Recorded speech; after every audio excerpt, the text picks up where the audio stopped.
must have been cold there in my shadow to never have sunlight on your face. You were content to let me shine. You always walked a step behind. Did you ever know that you're my hero? Everything I wished I could be. I could fly higher than an eagle. CeCe, I'm really scared. Hillary, we are not going to give up. You are the wind beneath my wings. Good evening, and welcome to a special screening sponsored by Lifetime and People magazine of the upcoming movie Beaches.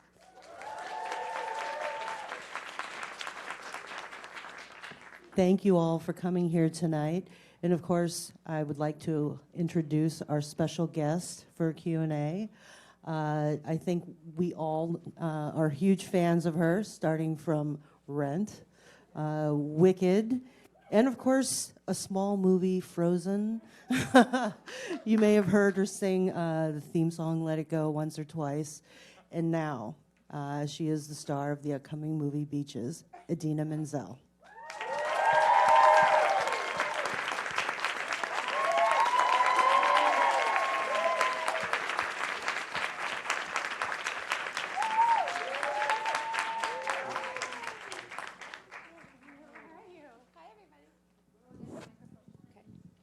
Hi.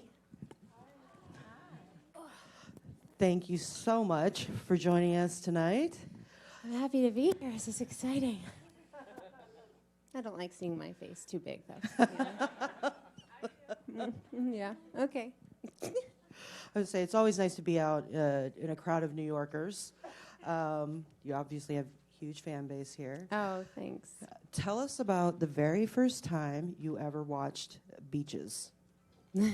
It was, I think Beaches came out in '89, so I was in a movie theater a little bit bigger than this in Long Island with my two best girlfriends, Lori and Wendy. And we just cried our eyes out. I don't think anybody expected it to be so sad. Oh, spoiler, just in case. You've never seen it, something sad happens. Well, there's a young generation of people that have never seen the movie, apparently. Exactly. So, and that's a really good reason for why we, thought it was a good time to do it. Tell me, how many packets of Kleenex did you go through the first time you watched it? Oh, I mean, am I being really honest? I can't watch myself. So I was just like, oh my God, why did you make that face? Why did you do that? You should have played it like that. So I can't it's like listening to myself sing. I don't get goosebumps when I listen to myself.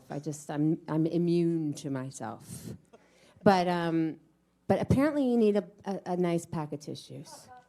The full pack. In fact, the entire audience received... That's such a good marketing thing. Isn't Did you know?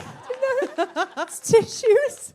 That's so great. It's fantastic. I have to keep one of these. Can I have one? Absolutely. Oh, great. I'll be with my son, and he'll just snot all over them. And he never closes it up and gives it back to me. He always just hands me an open... You don't like snot talk? Yeah. Are there are no moms in the audience? Any moms in the audience? Okay. Exactly. Mm-hmm. So tell me how this came about. How did you sign on for the project? Lifetime was thinking about doing it, and honestly, I said no a few times because it just the microphone keeps going out. Is that okay for Facebook? Is everything cool technically out in the world? Anyway, what was I saying?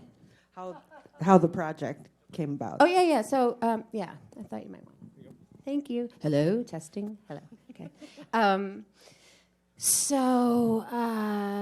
It was like a terrifying thought to do it. I mean, it was just, I don't make it a habit of trying to revive things that my all-time idols have done. I like to originate roles, and there's a reason for that. It's not because I'm so smart and cool. It's because I don't want to be compared to anybody.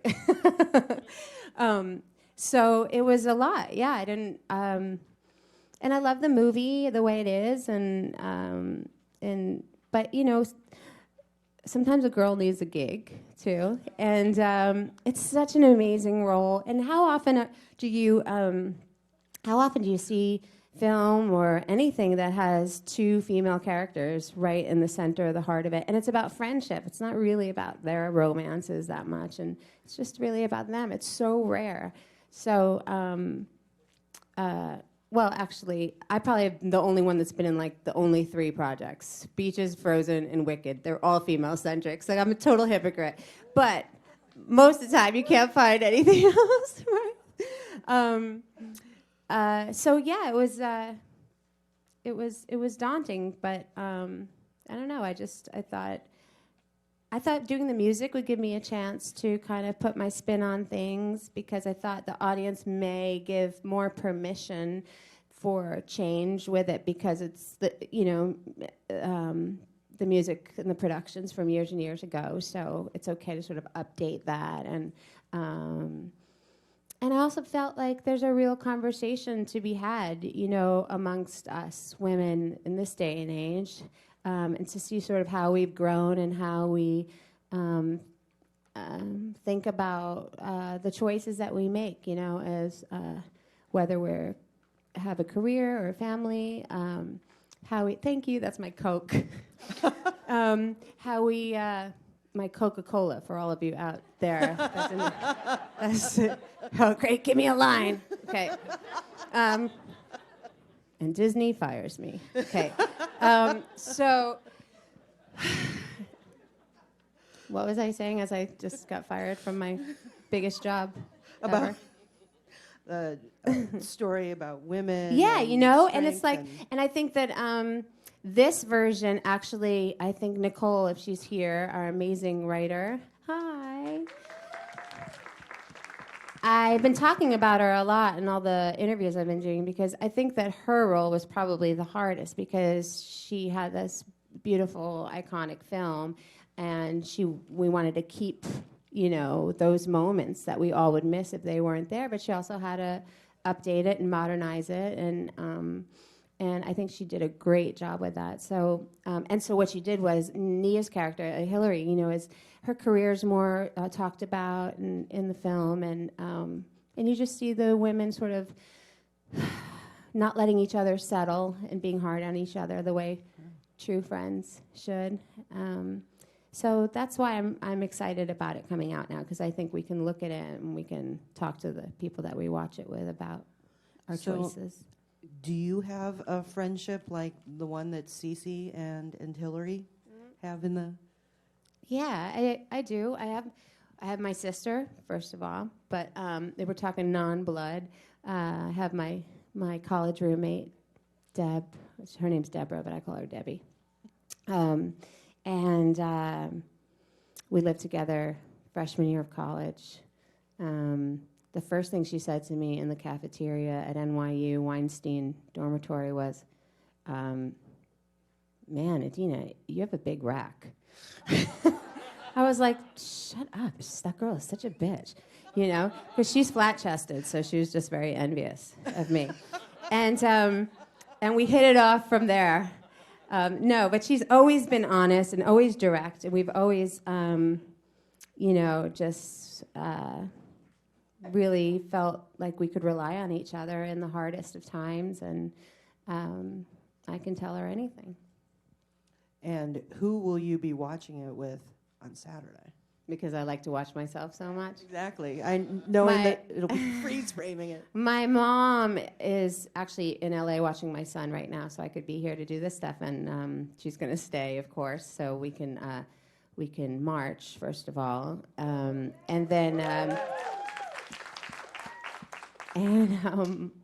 this is the text she just sent me. Oh, I don't have my phone on me. Damn it! It was like she wanted to get the T-shirts for the march and everything, and then she wrote like, we have to get those pussy hats they're wearing. They're wearing like pink hats or Yeah, something. the pink hats. Yeah, she thinks she's so cool. Like she knows all the stuff that everybody's doing.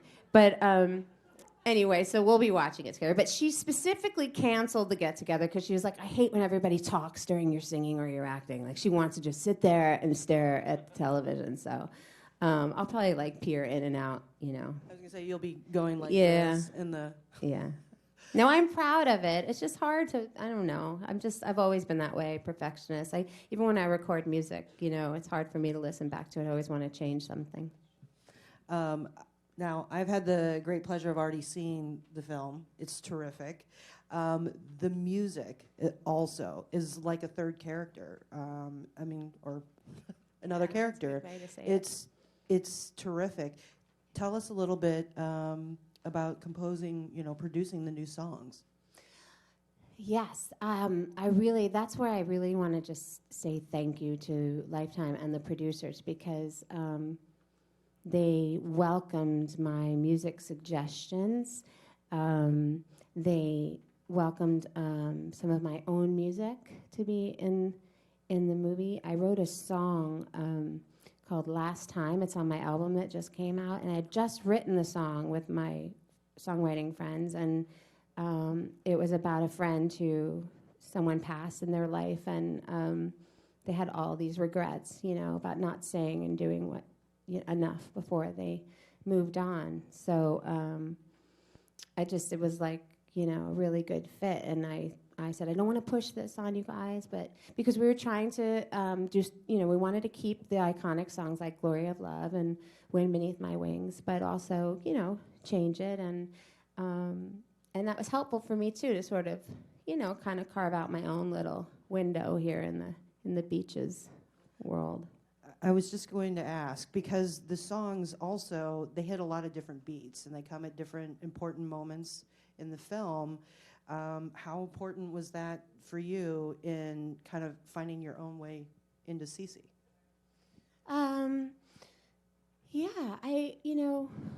It depends. I mean, CeCe and me, I hate when I talk about myself in the third person. CeCe says, CeCe that. I mean, CeCe's not a real person. But when I was thinking about CeCe, I'm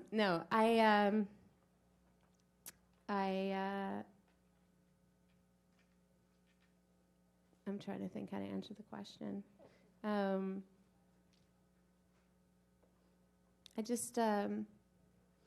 very similar to the character, I think, in a lot of ways. There's a performer side of me, a side that loves the stage, the spotlight, sitting in front of an audience and connecting. And also the side that's terrified and has her insecurities and wants to be loved. And I think this wraps up sort of CeCe's character and her fierce loyalty to her friend. So I don't know. The music, it's the music. It's not like a musical where all of a sudden we break into song in the middle of the scene, Right. So Right. like Wind Beneath My Wings, I recorded, ahead of time, obviously, and it plays over the montage. Last Time was cool because I sat at the piano and kind of worked it out. We did kind of some of it's live. I'll Stand By You is a great choice because Alison Anders, our director, she will admit to you that she didn't see Beaches until recently when she got the gig to direct, and because she was like a punk girl back when it came out. So it was her idea to do I'll Stand By You, Pretenders. And I loved it because in the original, they open with Under the Boardwalk. Yes. Is that it? Yeah. So it was like, we didn't have to do exactly that same cover. It was room to like find a new cover tune and try something. So it was great. Also, tell us a little bit about working with Nia Long. Mm-hmm. The two of you knew each other a little bit, but you certainly got to know each other much better. Yes. In the course of filming. Yeah, no, I was a huge fan of Nia's. I saw her in a movie called Love Jones, and I thought she was just beautiful and sweet and really talented. Until she started working with my ex-husband on every movie and like doing love scenes with him, and then I hated that bitch. And I'm just kidding. She knows I love her. And hi, honey, how was work today? Oh, Nia's tits were in my face. It was great. This is a very conservative crowd. I feel like. Oh yeah, and then and then I guess she knew about me and the stuff that I did. She says she saw Wicked and she loved it. But it's a tribute to it's a testament to the piece and the writing of the piece, that the minute we got there, we were in it. We were right in it. I think one of the first scenes we shot together was when she's having a baby. So we just hit it off, and they allowed us to ad lib a lot, and so we just found our rhythm really quick, and we rehearsed a little bit beforehand and talked about everything, but she and I just felt really comfortable together, and yeah, there's a lot of moments where you just have to be really vulnerable with one another. What was the most challenging scene to shoot? I forget. Challenging. There's a scene that you'll see where I get some. I keep worrying that there's somebody in the audience that hasn't seen the movie, and I don't want to spoil it for you. But we're in the hospital, and I get news about my friend being sick, and so I'm trying to keep a stiff upper lip for her and kind of keep her. Just sort of keep it together.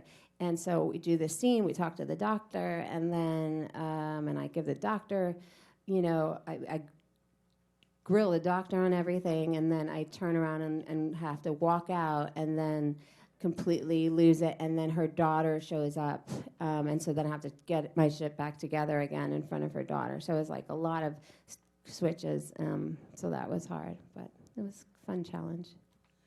What were one or two of the funniest or most fun moments on set? There's a lot of fun moments. Because I love, I'm a theater girl, so I love hanging with the crew and the family, and I love when stuff goes wrong, and I try to make them laugh because they're in so many takes. The guys are getting bored, so try to ad-lib and change it up. What was one of the funniest? The birth scene was really funny, actually. As you will see, the wonderful brilliance of comedy. And what else was really fun? I do bar mitzvahs in the movie. I'm a bar mitzvah singer, which is really not far. The apple doesn't fall far from the tree there. So that was fun. And I'm singing Hava Nagila, which I had to go back and learn. Because when I used to do it, I used to sing it phonetically. I never really knew what the hell I was singing. So that was fun. I had a lot of fun. All the performance scenes are fun for me. I do this really kind of weird avant-garde, off-Broadway type of show. And that was one of the things in the original that we thought we could play around with, and it was great. And so we're kind of silly with that. I was going to ask you, do some of the the scenes from your early career in the movie, did it take you back at all to your own life, or when you were first starting out? Yeah, the struggle, the struggle, but the love for what I was doing, and her belief in herself. There I go, talking about that person, CeCe. Her belief in herself, and she never doubted her talent or herself. I feel like I was like that when I was younger. I'm less like that now. Maybe it's because with success, you feel more pressure to be good and people are actually paying attention. But I love that about her, that zest for living and performing. And even though there's rejection and she's doing dog voiceovers and bar mitzvahs, she's living it, and that's how I felt. I just wanted to live it and work, and so I really related to her on that front. the power of the movie, obviously, like you said, is really about the bond and the friendship between women. What do you think it is that makes friendships between women so special? That's a really good question because I've been thinking a lot about that these last couple of days. I don't know. I think it's hard. Does anybody have a good answer? Does anybody know what they think? Like, what makes it so special? Is it our fierce loyalty, our sort of strength? I don't know. I've really been trying to come up with a good answer for that question. Emotional intelligence. That's so true. I love that. Thank you. I wish I used that on the interview before this. Yeah, I agree. We are not afraid to be emotional. We don't think it's weak. If anything, it's strength. And we're real. I think we're really honest with one another.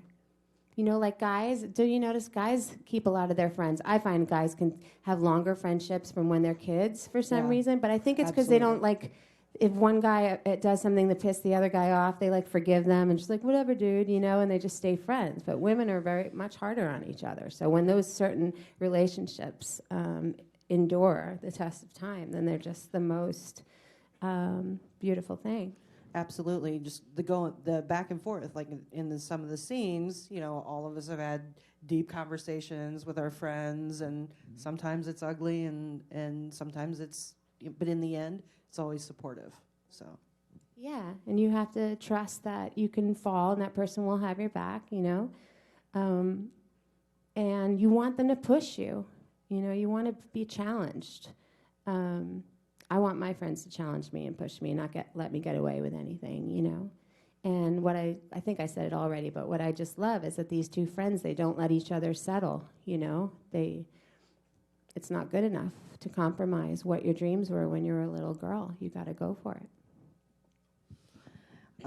And then tell us a little bit more as far as your involvement. So once you signed on, did you immediately start working on the music, or how did all of this come about? Yeah, both. We started working on the music. I actually went into the studio with my producer, and I said, let's just stand at the piano. Well, you sit at the piano and play, because he's a beautiful keyboard player. And let's just sing this song. I don't know how to approach it. I don't know if I can do it justice or find my own style with it or interpretation. Let's just like take all the stuff away and just like what it is at the piano, you know. So that was and I felt inspired by what we did. So that was the first thing that I said, okay, this is exciting. And then I just work really hard. I read the script a million times. I have a coach I work with. I ask lots of stupid questions, try to figure out what I'm doing in every scene. And then I had a lot of fun because she's fun, you know. And I felt good, you know, because I'm one of the leads. I didn't think I'd get fired. So I actually felt like, oh, I can try things. Because when you're a guest on a TV show or a supporting role, you always feel like the clock's ticking and everyone's like, she better get this right, you know. So when you're the lead, you feel like, okay, I want to try that again. I can do that better. So I had a lot of fun. Well, it looks like we've run out of time.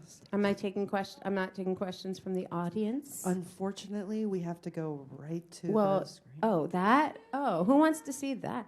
No, the emotional intelligence. Thank you so much. I should have said that when I was in front of like a million reporters the other day. Thank you, guys. I hope you like it. I really do. Thank you very much for joining us. Thank you all very much for joining us tonight, and I hope you enjoy the movie. Did you ever know that you're my hero?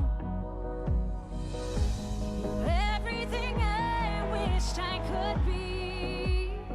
I love you. I could fly higher than an eagle. CeCe, I'm really scared. Hillary, We are not going to give up. You are the wind beneath my wings.